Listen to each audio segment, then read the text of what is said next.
version of this podcast. We're hoping that's what we're hoping this time. But no, what I was saying, like the idea, like I actually, one of the things I want to try to do too is I always have this like desire to see if I can create a product that has like that doesn't really exist and see if I can create a demand for it just for like shits and giggles, right? Because I think it'd be like hilarious. Like someone comes in to promote a show, right, a podcast or a book or something to that effect, and then you know, and all the while, like the host is like Dr. Jekyll and Mr. Hyde, so it's like this weird little like thing, and at the very end, buy my thing, I guess I need to go seek help or get him help or something like that. And that'd be how I end the story, right? So yeah. No, that's fun. That's fun. I gotta ask, where are you? I'm in a Starbucks because of last time, because of all the connections of all the like connection issues. I'm like, it'll be noisy, so it won't be perfect, but at least I know we're going to have a conversation this time.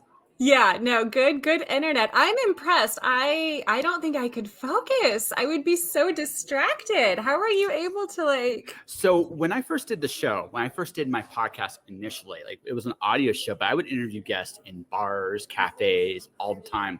Okay. So here's my theory, and this is just how I look at things. It feels realer with just a little bit of chaos. Right? Because honestly, like, look, you go out to a restaurant, someone's going to come in the middle and ask for your order, right? So there's going to be things that happen in real life that are outside your control.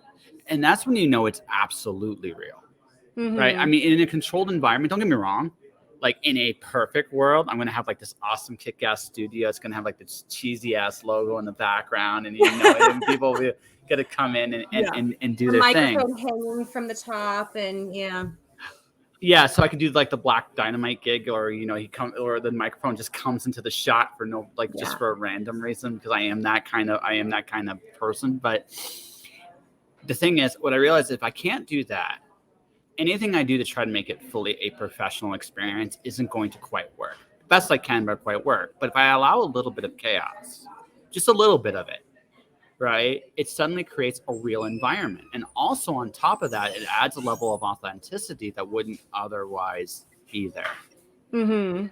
Does that make sense? It does. I also feel like it would, I mean, it's kind of training for your brain to make sure that you can focus when you really need to.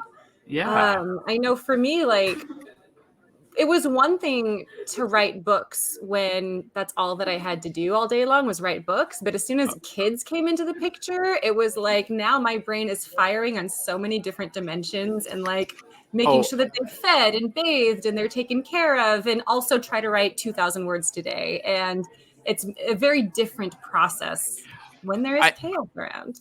Well, I look at it from your perspective. Like, honestly, I was looking at what you have going on right now. Honest to God, do you sleep? Yeah. Yes. And there's a question mark there. It is. I don't like to be bored. I don't do well with boredom. So whenever there's just like a hint of downtime, my brain is immediately like, what can I fill it with? What else can I take on? And I'll be honest, there are times when I regret it and times when I start to feel like, let's not have so much on our plate at once. But I don't know. It's just how I operate. I understand that. Like for me, like I actually just signed 2 freelance. So this is what I've done since we last chatted. Now, probably nothing compared to what you're doing, but it's like I've submitted 2 graphic novels to 2 different publishers. Both concepts. One's written, the other one is in my head, right? It's my YA novel on like steroids. So it's like that's the one of them. I'm doing a massage therapy vlog show for a client now. I'm actually starting to put that together. And on top of that, there's a card game I've been helping test design. So now I'm going to see if I can create events for it. Cool. And I've hit that really cool point now where I make more money being creative than I do actually doing a day job, which is awesome. Yeah. My day job now officially in side gig territory, which is exactly where I want it to be. Yeah. Right. So I'm hoping to make that disappear completely. But like I said, I get it. I understand that the constant desire, because you only got so much time. So you want to do as much cool shit as you possibly can do. No, and this is part of it too. And this is something that a lot of people don't relate to as much is that I really love what I do. And Yeah. I have so many ideas for books and stories and projects and things that I want to spend my time on. Like, it's not just like work, work, work all the time. This is what I legitimately want to be doing hour after hour. Uh, so that makes it really hard to put up some of those boundaries sometimes and like try to strike that work-life balance when it's just What? life. It's interesting. Like we're in an interesting time in the sense that I think I'm of the belief nowadays that there is no normal. Like it doesn't exist. It's a concept that I'm sure somebody thought about a long time ago, and I realized that if normal truly existed, it would probably be hell. It would probably be hell if that would be the closest thing to normal that would actually exist. That I don't know if you're a video game person at all. I would imagine if you do once, I could see you once in a while doing it when you have like the odd time here Many, and many years ago. I mean, yeah. Zelda and various RPGs back in Final Fantasy. But that was so many years ago. I can't Okay, claim any. real Yeah. quick. Ocarina of Time. Yes. Oh, yes. Okay, And yeah. the So original too, the first one. I mean, yeah, so, all that whole period. yeah, no, so okay. Matt, props and respect just for that. Actually, you're gonna love this. My graphic novel that is a Fahrenheit 451 homage, but I'm using a Twitch stream and I'm homaging Legend of Zelda Ocarina of Time in Twitch stream because it's just because one, it's one of my favorite games, but two, it's also easy-ish to draw-ish, right? So Yeah. I can actually do it. So it's like it's a Twitch stream with dialogue on the side. So because I thought that'd be a cool way to do a comic book too, right? So the Twitch stuff is all comic style, and that's it. It's Legend of Zelda. So I figured Yeah. you of all people would appreciate that. No, that But sounds awesome. I would probably think it was even more awesome if I knew what Twitch stream was. so Twitch. So you know how when you stream okay, so we're on a stream right now. So if someone puts comments in there, it would add to the conversation, and like it did last time, albeit briefly because things went haywire last time. But if like you could do, I look at storytelling and look at how you can tell a story. And one of the things I realized is you could do, like, if you look at what a screenplay or a comic book is, it's dialogue mixed with pictures. But there's lots of ways of doing it. There's how Dr. Seuss does it. There's how comics traditionally do it. But there's also there was this one comic, and I can't remember what it's called, but all the dialogue was at the bottom of the page, not in the actual pictures themselves. I'm like, wait, I can turn like a stream like this into a comic. Just like there's this stream, and then there's all the comments on the side, and you can tell a story that way. Oh, interesting. Yeah. Yeah, right. You could do that, and it's like, again, and that's the cool thing about technology too. It's new ways of telling stories. There's lots of ways of doing it. But the reason I bring it up like that is the original creators when I asked the video game. So there's this scene where I play a game called Devil May Cry. There's a Ninja Theory version. So there's this one scene in the game where Dante's on the elevator. And so he's just in this elevator with the worst elevator music you can possibly imagine. After fighting all these weird demons in this tower at the bottom and going into hell at the top, and he's actually in the elevator is when he goes, "This is hell. This is absolute hell." And I laugh. It's my favorite scene in the whole game because it's like it is such a smart piece of writing. But I think it's going back to all the way to the initial point. Normal's overrated. I think this idea that we're supposed to have a balance. I think for everybody it's different. What works for you may not work for me. What works for me may not work for you.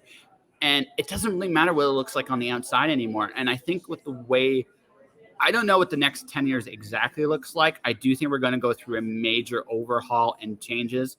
That all that YA dystopia that we've been reading for the last 20 years has prepped us for, I think, for a little bit of what's coming next. But I do think when we get to the other side of it, that it's going to be so diversified depending on where you are, what you're doing, where we're going. And I think so. I think this idea that we're trying to seek a normal, I think at this point might be the most absurd thing we do today. Yeah. No, I hear that. And I think that just in general, people are a lot more open-minded to that idea that what works for someone else doesn't work for me. And what's fun for you may not be fun for me. And it's okay. Like, it's okay to like different things and want different things out of life. We don't all need to just fall into that box of what life is supposed to look like. Yeah, actually, I had this epiphany. I'm 41. I just turned, my birthday was like a couple days ago, and I was like, Happy birthday. thank you. No, but I can do whatever I want. And I know that sounds like a really simple little, like dumb, silly little thing to come to that epiphany of, but the older you get, the more you realize there's really no rules to this thing, is there? Mm-hmm. Yeah. That's a good Yeah, feeling. yeah, it's a fantastic feeling. And then you just suddenly, and then something that, then, but here's the problem. See, I'm not the most mature of individuals, even at my age. I feel like sometimes, like, if I'm the adult in the room, we're in trouble. I don't know, maybe I get the feeling you sometimes are that role, but I also get the feeling that if you had to be, you could be a pretty, like, Yeah, I don't know. I mean, I felt like I was one of those old soul children where I was more comfortable talking to adults than I was talking to my peers. yeah. So I always felt old for my age, young for my age. How would that work there? I always felt like I was older than I really was. And I think when I hit my 30s was the first time when I felt like, yes, I'm finally like the age that I'm supposed to be. I've loved it. This has been a great decade. So I'm like all for it. No, hey, I don't blame you. Like seriously, you have like this.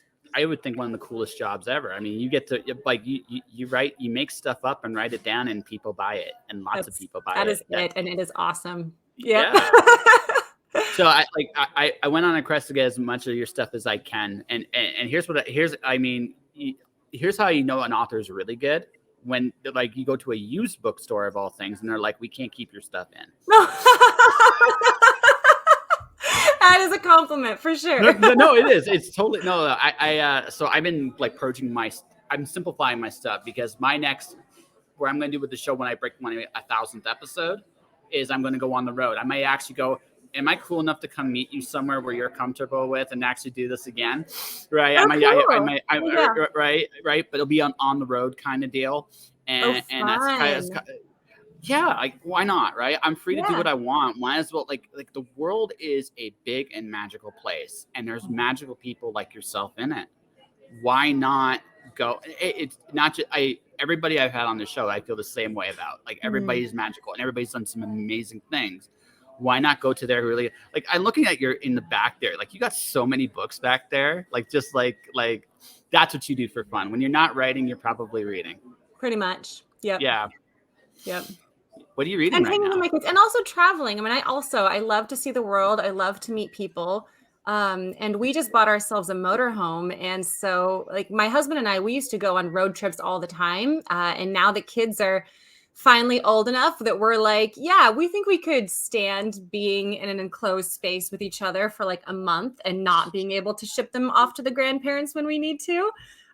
So we're so excited, and we're planning, like, I'd love to do a big road trip / book tour at some point, and go to some of these bookstores and these markets that, have smaller audiences. So the publishers don't always send me there. And I repeat the same places over and over again. And there's so much more to the country and to the world. And I'm really excited about it.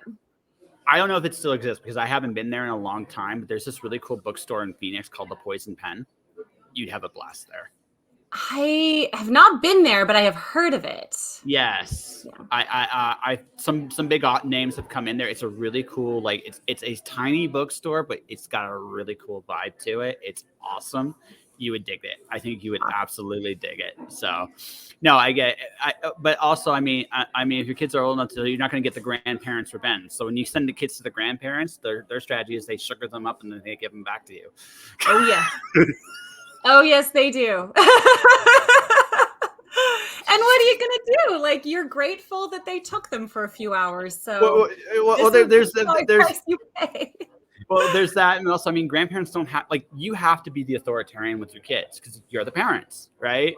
Right. You have to be. Grandparents don't have to be anymore. Like, you're free to do, like, not, the grandparents can do what they actually wanted to do with you, but they couldn't because they're there. Right? So they couldn't. Right, like, they couldn't. So that's the thing. So, and then one day you will get your revenge on. It is cyclical. Yeah. Yes, it totally is. Mm-hmm. So, what are you reading right now? I'm curious.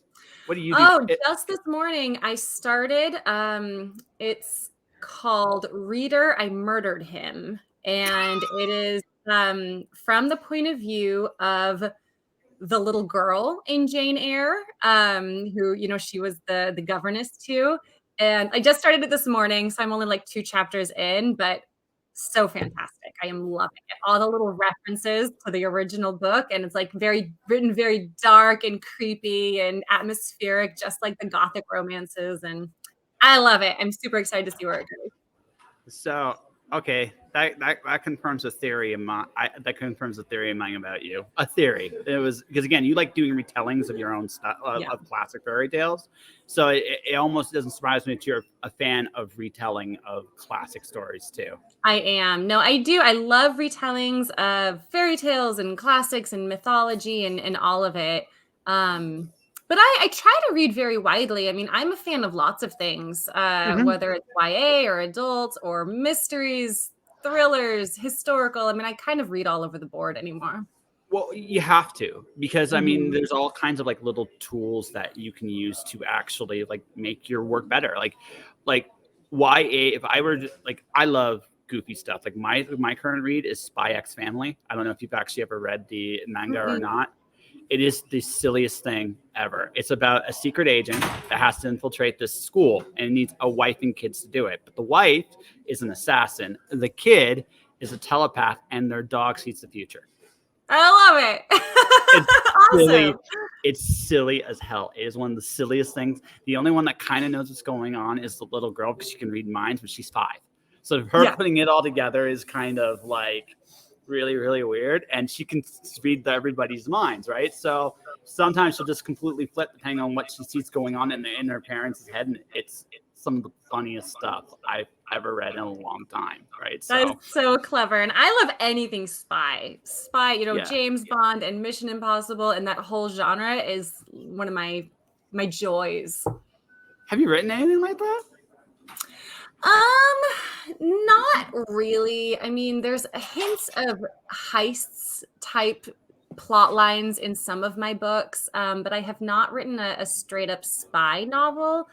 One of my earliest books that never got published, one of the books in the drawer, was about a teenage assassin. And that was such a fun book. And I, to this day, kick myself sometimes that I never finished it and never submitted it, because I thought it was a really fun idea. It is. I could actually see that tying into your Renegades world. That'd be a great villain. Right? Maybe I'll bring her back. Yeah. Maybe. No, so I started with you with the Renegade stuff because I love superhero stuff. As you can tell, I'm a big time comic book nerd. So when I read like that, it was like, she's doing superheroes. Okay, let's give this a try. Love the twist. I love the twist. Not spoiling it for anybody that watches it, but if you do like comics and you like a real interesting take on the superhero genre, this is the book for you. Thank you. I appreciate you saying that. I really, when I was writing Renegades, because I also have a love like X-Men. I used to steal my brother's X-Men comics when we were growing up, and so that was like my first, real experience with the genre, and like remained like, this is to me what classic superhero comics should be. And so I was very much kind of trying to capture that same vibe.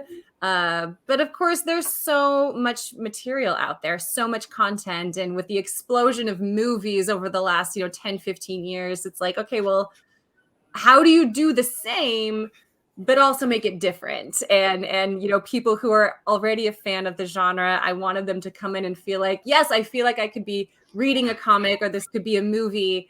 And I wanted to have that same vibe, but also you're always trying to kind of push yourself and like, okay, but how do I make it stand out?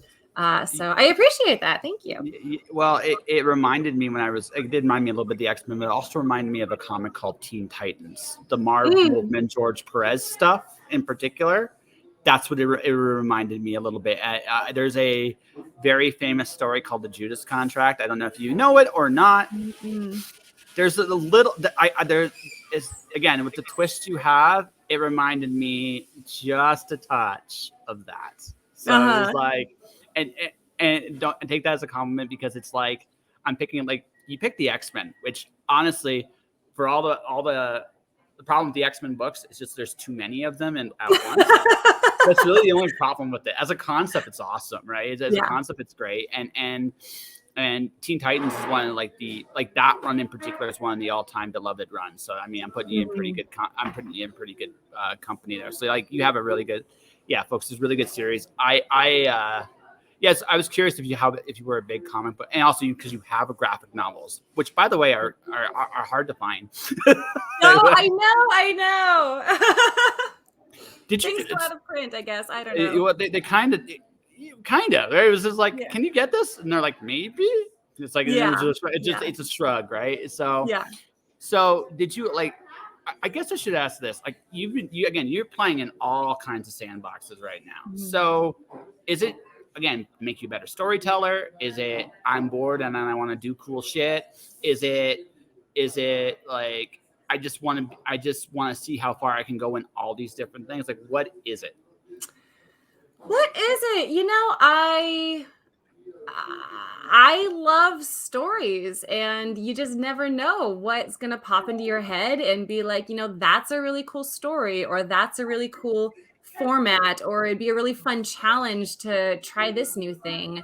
I don't think that I could ever be the sort of writer that's like, I'm just going to write murder mysteries, or I'm just going to write Regency romances, or like whatever it is. And lots of authors just have a passion for a genre, and that's what they build their whole career on. And that's great. Awesome. My brain just goes firing in so many different directions, and I want to follow them there. So I've been really lucky that every time I've approached my publisher and said, like, now I want to do graphic novels, now I want to do contemporary, now I want to do superheroes, they've given me the go-ahead, and so far readers seem to be following along, and it's working well. So you have an amazing imagination. I mean, and here's a buddy saying quick hello here. JHD, this is John Westhoff saying hi. Hello. And that's what a stream is. See, when it's live, people can actually can interact and have a conversation with you. See? Okay, all right. Yeah, right. So who knows? Someone may ask something. Who knows? Maybe not. Maybe just me and you just shooting the breeze for an hour or so. But going like you have an amazing I totally saw it. Like when I first read the concept of Cinder, it's Cinderella, but Cinderella's a robot. I'm like, okay, that's interesting. I'm kind of in already. It was kind of one of those things like that's a pretty badass concept. And then I think your biggest strength as an author, although you write very well. It's your imagination. Like your imagination just goes in so many different places that I think your publisher just realizes this is how she works best. Mm-hmm. Why mess with this thing? Yeah. Right. And if they give it to you, because here's the other thing too, if they don't give it to you, you're going to always kind of wonder in the back of your head. Right. Yeah. Right? No. And it's creatively, you got to do what you're inspired to do. I could force myself to write nothing but science fiction fairy tales for the rest of my career, but at some point I would get bored, and that would show up in the writing. So I think it's better for me, and it's better for the readers if I'm constantly just falling in love and constantly excited about whatever it is that I'm working on right now, and just kind of follow that path as much as possible. I think that's all we can do at the end of the day. I think I get it. Like from a business standpoint, I get why some authors stay in their genre. There's also there's a business aspect to it as well. But I mean, you never know what you can accomplish. Like you never know, like your next greatest hit might be something completely random, right? Like, I mean, you just released a rom-com. So I mean, just like for the first time ever, which is so far fairly funny. Not normally my thing, but it's actually fairly funny. You did a really good job. Oh, thank you. I'll take it. Yeah. Yeah, no, and it's funny too, like the rom-coms, going into it, like I know it's not going to sell as many copies as if I were to write another fantasy. That's how the market works. Unless it turns into like a Netflix movie or something, chances are it's not going to be as big of a success sales-wise. But taking a break from like the big epic fantasies with the huge world stakes and, characters dying and revolutions and all of that, and writing a story that was quieter and funnier and just charming and lovely.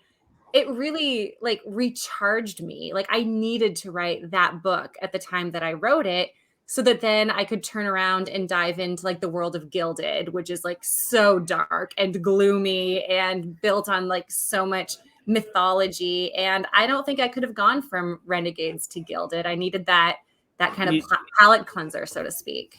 You needed something silly.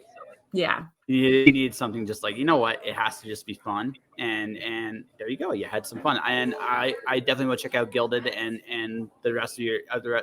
Just going to be 2 books, right? Like there's not going to be a third accident. Second is coming and it's done. Yeah. So you going to do another palate cleanser after, or you got some? I am actually. So I'm working on the companion novel to Instant Karma right now. So Instant Karma is about Prudence, and then the next book is about her twin brother Jude. Oh, okay.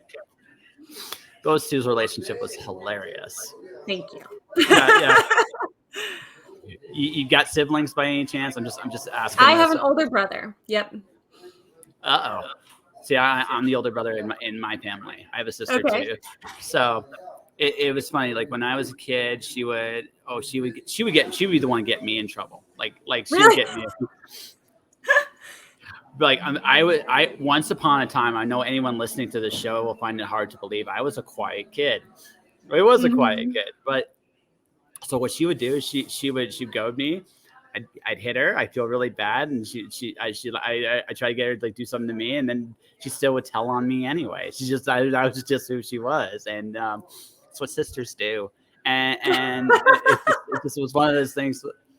Well, it's funny, like this. It's if you're really close to your siblings, like what happens is what happens in that situation is you torture each other more than anybody else. Oh yes.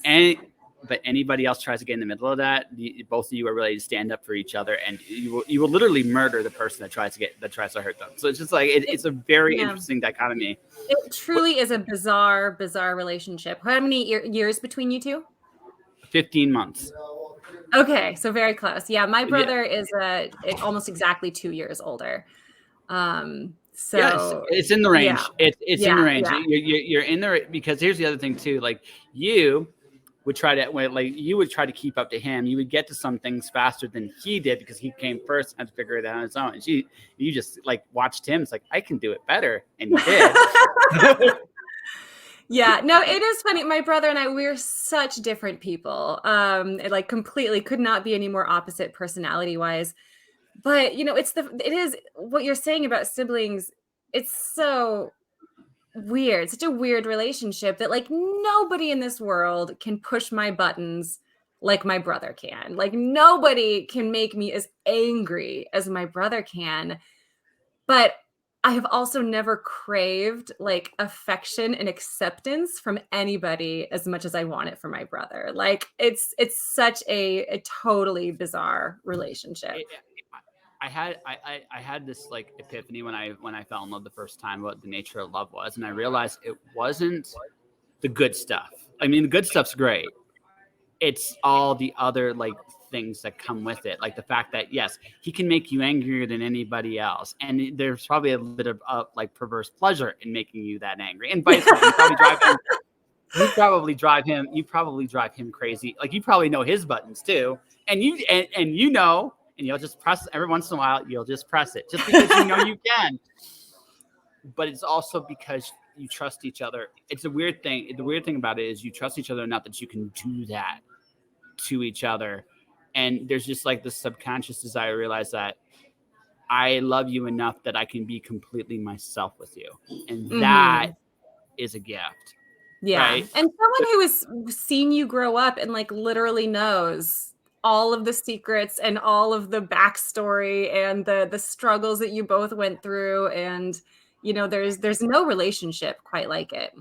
Yeah. So, I mean, so you did like, so that's like, I had to ask like, yeah, I wasn't sure if you were the oldest or the youngest or but it's like, yeah, no, she's had siblings. I read that. It's Yeah. like she's had siblings. She knows. She Yeah. knows how to, right?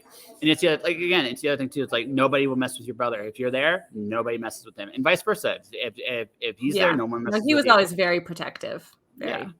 Yeah, no, I used to. I remember back before my parents separated, when my sister was the same school as I was. I would, like, if she was, I would always every recess would go check up, make sure she was okay. It's just built in. It's such a big brother thing. Yep. Yeah, it's just built in. It's just built in, right? So you evolve that. So, but I mean, yeah, you're also in television now. I right? Or something's been optioned for television. So how is that? Yeah, the Lunar Chronicles. My first series is with Locksmith Animation, which is an animation company in the UK. This is the fourth company now that has optioned them, but this is the company that so far seems to be furthest along, and they seem just so passionate. And I had a really wonderful phone call with the writers that they've brought on to adapt the series. This was just a couple weeks ago, and they just seem so excited and they get the material, and I feel like I'm in really good hands. So don't want to jinx anything. It's still obviously a long ways from being a reality, but I am very hopeful, and gosh, that would just be so cool. So I'm just, are you a big cartoon fan? I should ask that right now. When you do watch, if you have time, when and if you have, I have young kids, so I mean, I don't watch anything that's not animated anymore. This is fair. I love Disney, and I, was really into anime growing up. So definitely, I have a love for the animated genre. Yeah, no, the reason there is a difference between the kids' 3-year-old shows that like drive. I've seen this drive parents slowly insane. You're like, please give me an adult conversation with anybody, right? Because because your kid loves that, and you're gonna watch it forever, right? Right. But there's a difference, right? So no, because you develop such an appreciation for the companies that are creating content for children, but that also find ways to make it totally enjoyable for adults, and just like really clever writing and great jokes and great characters and complicated stories. And you're like, yes, I will watch this and I will love this. Thank you so much for making this a reality. That's why I love the Disney afternoon from back in the day. Like most of those, like were just like, again, as a kid, I really dug it. As an adult, most of the shows I dig more. Most of them, not all of them, but most of them, like DuckTales and Darkwing Duck, and right. Especially DuckTales. DuckTales was so ahead of its time. Like in terms of storytelling, it just wow.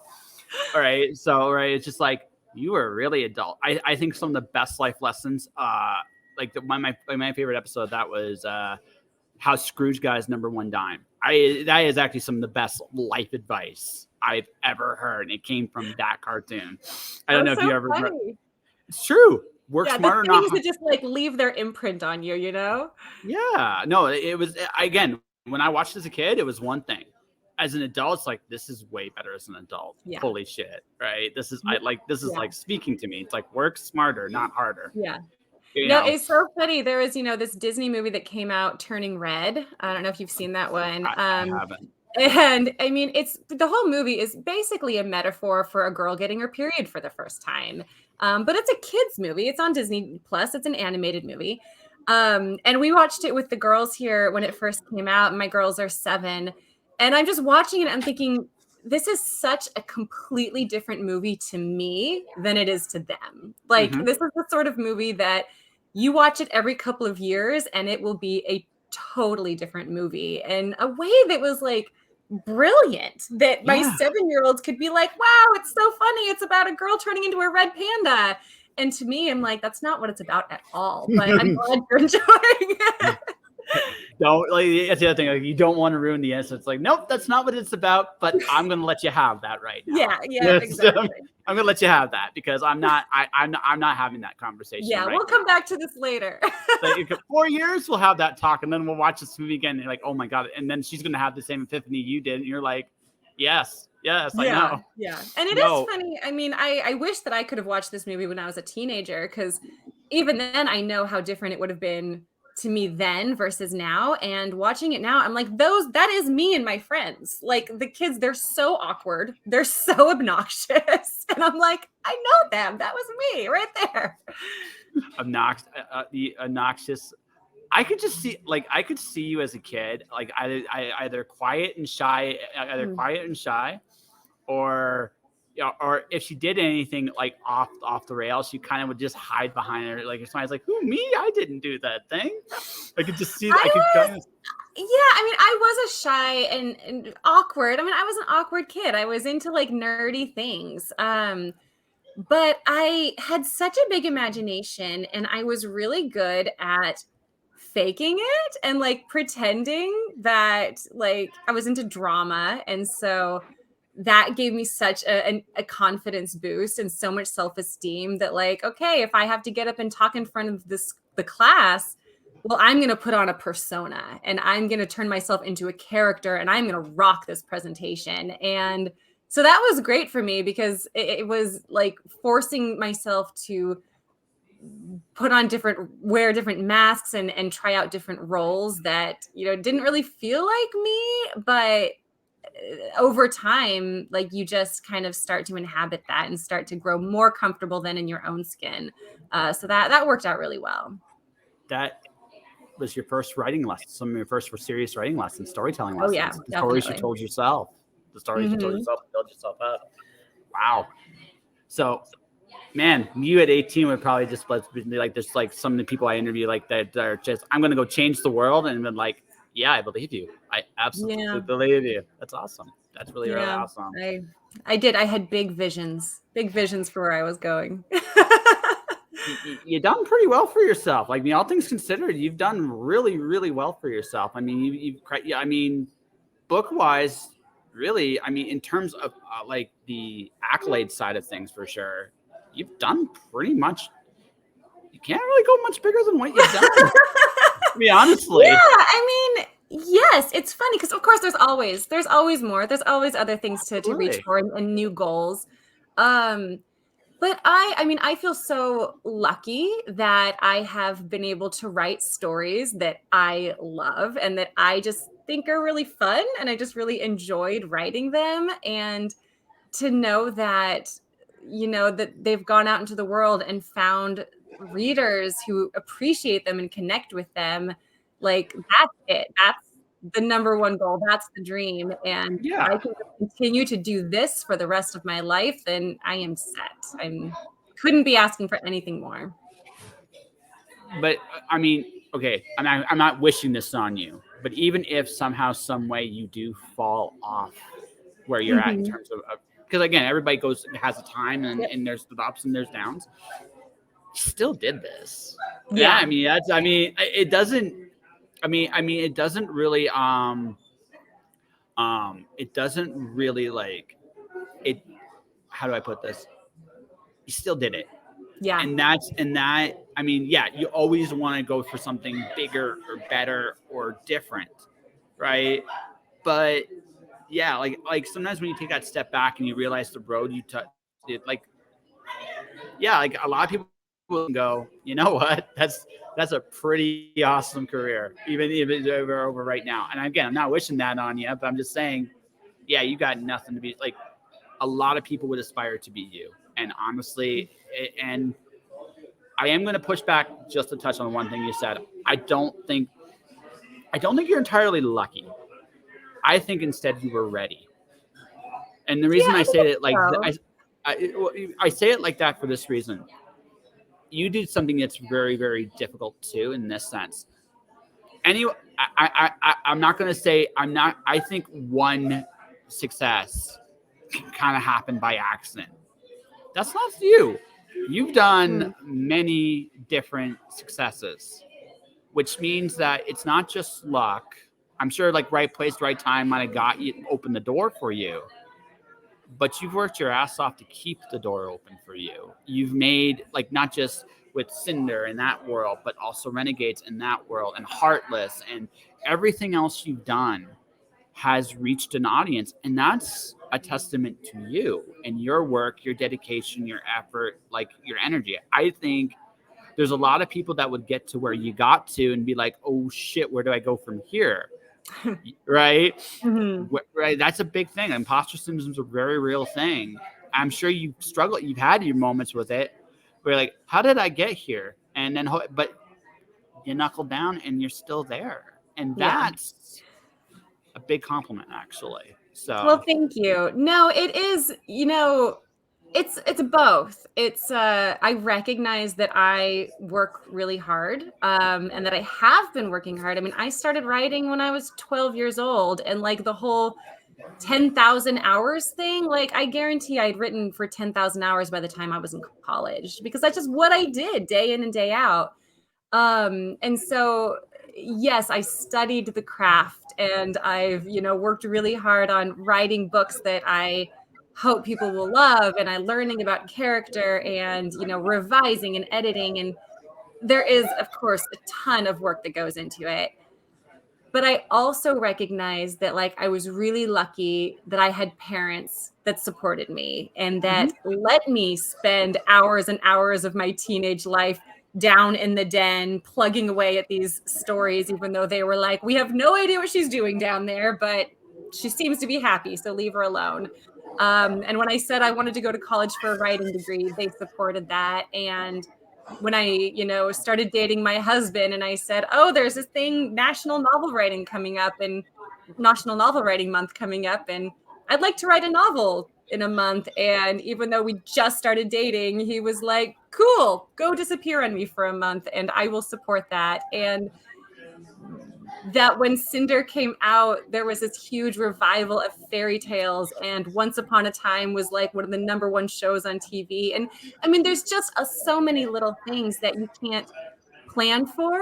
And I got lucky in a lot of ways, but it Sure. doesn't change the fact that I also did, of course, have to, like you said, I had to be ready for it. I had to work hard for it as well. So it's both. And I definitely recognize both. Yeah. And like I said, it's like a lot of authors will want to be where you're at. Although, actually, I want to go slightly dovetail in this regard. Obviously, you're doing very well, and I don't expect you to be going anywhere. But in terms of like other publishing options, like Kickstarter or some of the other avenues out there, are you going to try anything along those lines down the road, or do you want to, or are you very happy where you're Hmm. at? Yeah, I'm pretty happy where I'm at. Mm-hmm. Never say never. Of course, I always have an open mind, and I'm always, looking to see what other authors are doing, looking to see what the trends in the market are.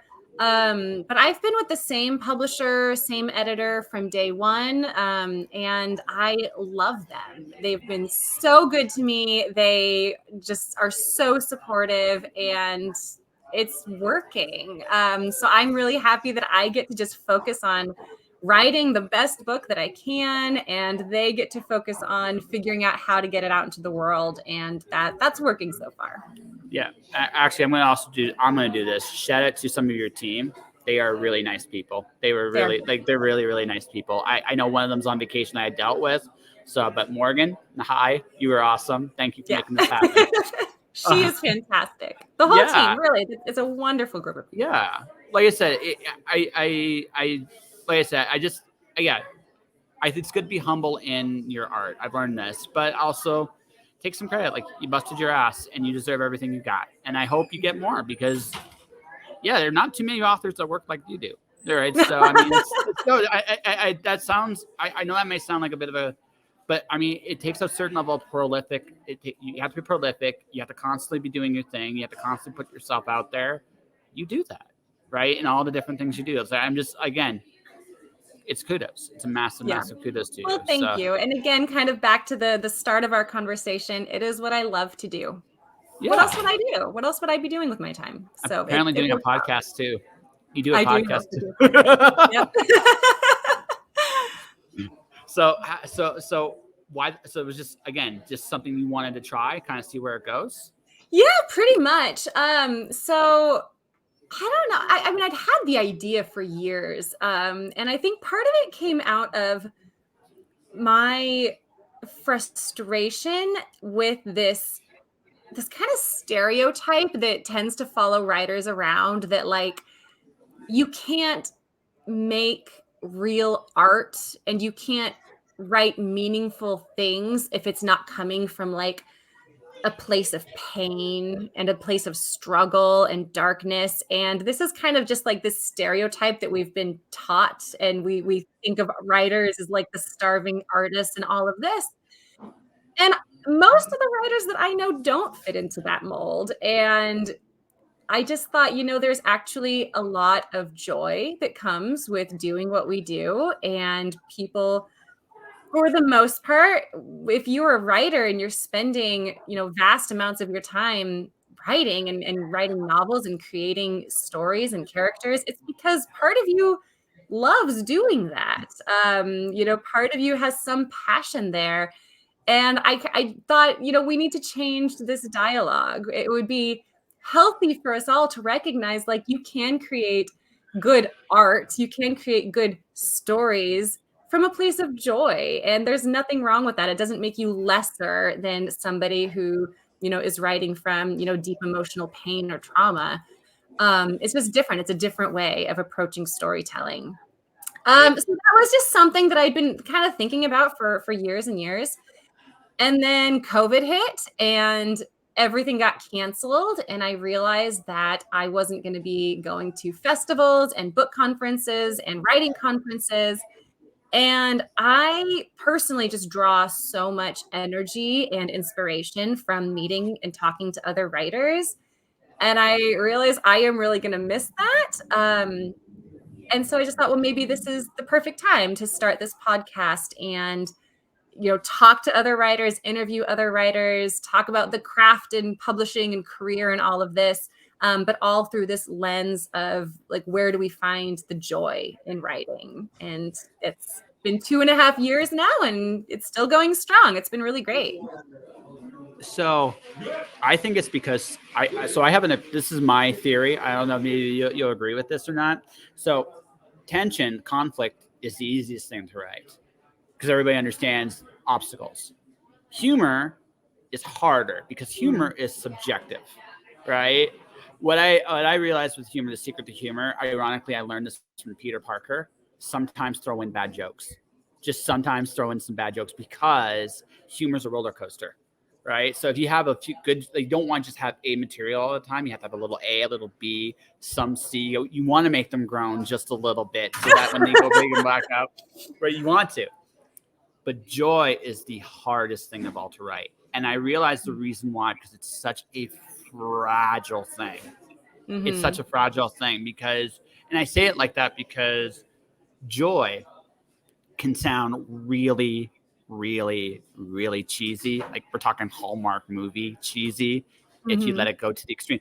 And by the way, I every time I say this, I don't knock Hallmark. Hallmark knows exactly what they're doing, and and kudos to them, right? Kudos to them, right?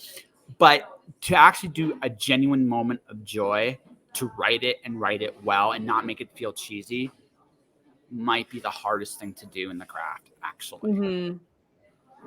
Yeah, no, I don't disagree. I think writing from any really intense emotion is difficult. It's difficult to maintain authenticity.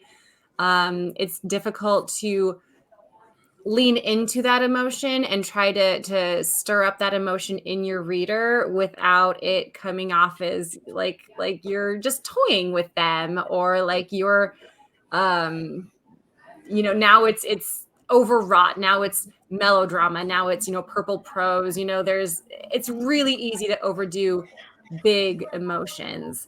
But I don't disagree. I think that with drama, with I don't know. I mean, yeah, conflict. You talked about conflict like that. It's so much more external a lot of times. Yet joy is so internal, and it is different for so many people. Our experience of joy is different, and so yeah. I mean, it's. I don't know where I'm going with this, but yeah, I know what you're saying. Almost. Okay. Oh, Josh?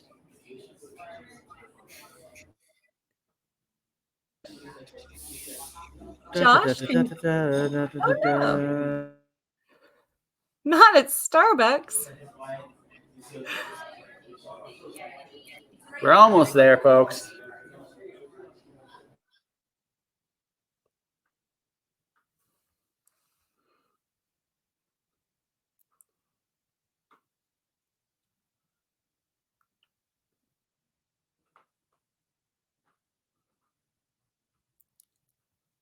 Am I still live? If anybody's watching this, hello. We seem to have lost Josh again. Despite the fantastic Starbucks Wi-Fi. Maybe he'll come back.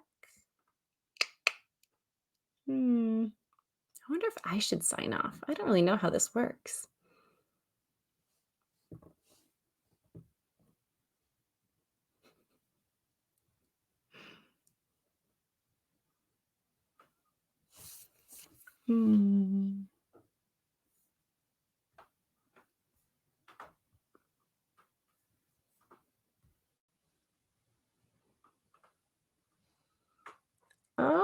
Okay. Well, I might say goodbye and thank you. There we go. Back. Yay! Hello. Hello. Oh man. It's very awkward. I'm like, am I still live? Like, should I just continue? Just the internet said, nope. But at least we had a real conversation this time, which is actually I know, nice. much improved over last time. Okay, so let's wrap this up before this disappears. I have 2 questions left. I have 2 questions left because, okay, here's the first question. So if I showed up in like a giant ass van with ice cream and Baileys and a camera, would you like to come and do this again somewhere down the road? I mean, that's sort of a creepy proposition in a way. Sort of. I don't mean it quite like that. I would absolutely. That would be really fun. Yeah, I enjoyed the opportunity. Thank you very much for doing this. I am genuinely honored you came on the show. It's always cool to have somebody like you to come on and just shoot the breeze for like an hour or so. So I appreciate it very much. No, I really enjoyed talking to you. Thank you. Yeah, the second point. Hopefully your answer about joy will be in that pile. If not, something we can talk about next time. The second thing is, I guess this is the question I want, because you got your Gilded series. We're talking about like that genuine, authentic emotion. So you have to put a bit of yourself into these fairy tales. And I know this because when I put Alice and Greek mythology together in Alice 0 and Alice 1. Right. I wrote about croquet in the underworld. So, I definitely have a sense. I have a sense of the absurd, but the genuine emotion I had there was curiosity. Because Alice, if you look at Alice and you look at Pandora, their only real crime, honestly, was they wanted to know what was what happens when I follow the rabbit? What happens when I open the box? Yeah. Right. They were curious. I mean, if you really sit there and think about it, that's it. That was their crime. So from that point of view, that's the point of view of Alice, is my natural curiosity of how things work. In my story, Alice is trying to remember who she is. And that's the story, right? And that's the whole story, ultimately. That's the real thing. Like, that's the parts like, what would I be like if I was still, like, I would always be curious. It's just my nature. So that's the real thing of Alice. In Gilded, what part of you is in there, do you think? Oh, gosh.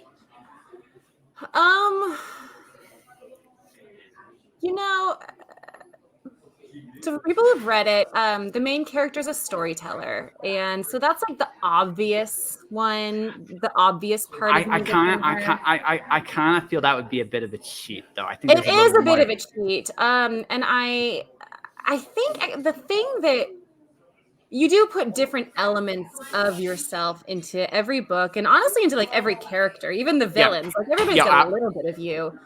But I think for me, the thing that kind of the thread that goes through all of my work is a sense of optimism. And I am an optimist. I believe in the future. I have hope. I have, faith that things are gonna be okay. And I think that's no matter how bad things get in this story, there's always a sense of optimism, always a sense of like, if we can just rally together and, you know, stay true to ourselves and stay true to our principles and our beliefs, that we'll be able to conquer whatever it is that we're facing right now. Yeah, so I think that's probably the biggest one that kind of follows along through all of my work. Man, I wish we had a little more time, because that is really no, because honestly, I think so I'm an optimist, but I say an optimist by default, because I had this epiphany. Cynicism's useless. I actually think cynicism is a completely useless thing, right? The second thing is, I have no idea what's real, like how the real world works. It's too big for me. I put things in a box. So like, and even though I like to think I'm an open-minded person, I still put things in a box. So I really don't know what real is. So I don't know what real is, and I think cynicism's useless. So I have to be an optimist, because it's the only one that makes sense. Mm-hmm. That's my theory about it. I mean, I don't know if you have quite the same thing, but I just realized that, yeah, cynicism doesn't really do anything for me, and Yeah. I don't know what realism is. So it's just like, I'll just be an optimist. I can look for the positive. But I think, yeah, I think the most interesting you said there is, I think adversity teaches us who we really are as people. Mm. That's what I think, and I think that when we face adversity, that is when we do our principles really matter to us, and I think that's a much more interesting story, right? Because I think nothing lasts forever. The good, the bad, it never lasts forever. You enjoy the good, you ride through the bad, and hopefully it all magically works out at the end. But even if it doesn't work out the way you imagine it, it usually works out in some way, if that makes Yeah. sense. Yeah. No, I think that, you know, to me, cynicism, it's kind of a handing over control. It's saying, you know, well, there's nothing that can be done about it, so why even try? And I can't believe that. I do think that we, as individuals and as communities and as societies, like, we can make change. We can make things better. And that in itself is an optimistic thought, but it's also a powerful thought. And Mm-hmm. if you know, I'd much rather choose that than the opposite, which is just saying that, okay, there's just no hope for us. And what's the point of that then? I accept the fact that there are things in life I can't control. Mm-hmm. All right, for example, the internet connection going, I have no control over that. Right, but at the same time, it's what I do with it. Right, it's what I Mm-hmm. choose to do with what I am in control of.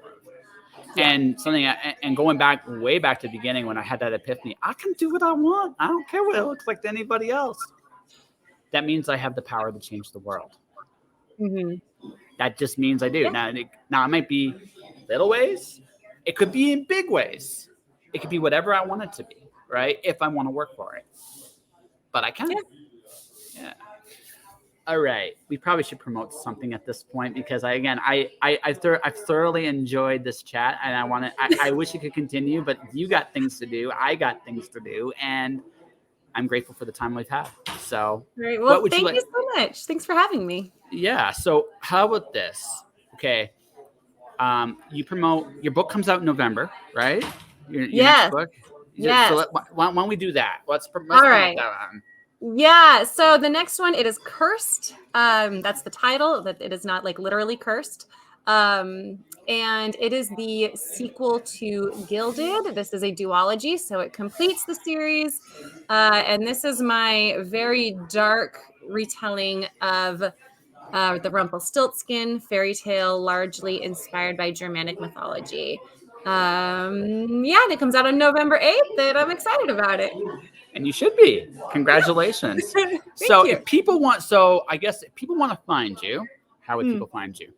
Instagram is where I spend most of my online time. That's at Marissa Meyer author. Or you can check out my website, marissameyer.com.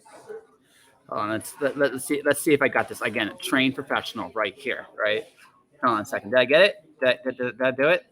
Trained? There it is. I am a training Nicely professor. done. Yes, they even gave me an award for this. It's true. All right, I am genuinely honored that I had the opportunity to have Marissa Meyer on the show, and maybe someday I get to have her come back at some point, or maybe I code to her. Right? That would be Oh, I fun. didn't tell you. I didn't tell you the obnoxious part. So when I get the van, I'm actually going to have literally one of those ice cream horns. That's why I'm going to bring ice cream and booze, because if I'm going to play it in places, I better have ice cream or I will get shot. I mean, if you're gonna do it, do Yeah, it.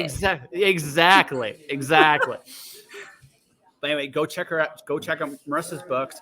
I personally love the Renegade series, but that's it's my favorite. But they're all good, I promise. So go check her out. And that will do it for this episode of Just Joshing. I want to thank Marissa again. Thank you for watching. Thank you for listening. Stay inspired. Keep shining in the dark. And I'll see you guys next time.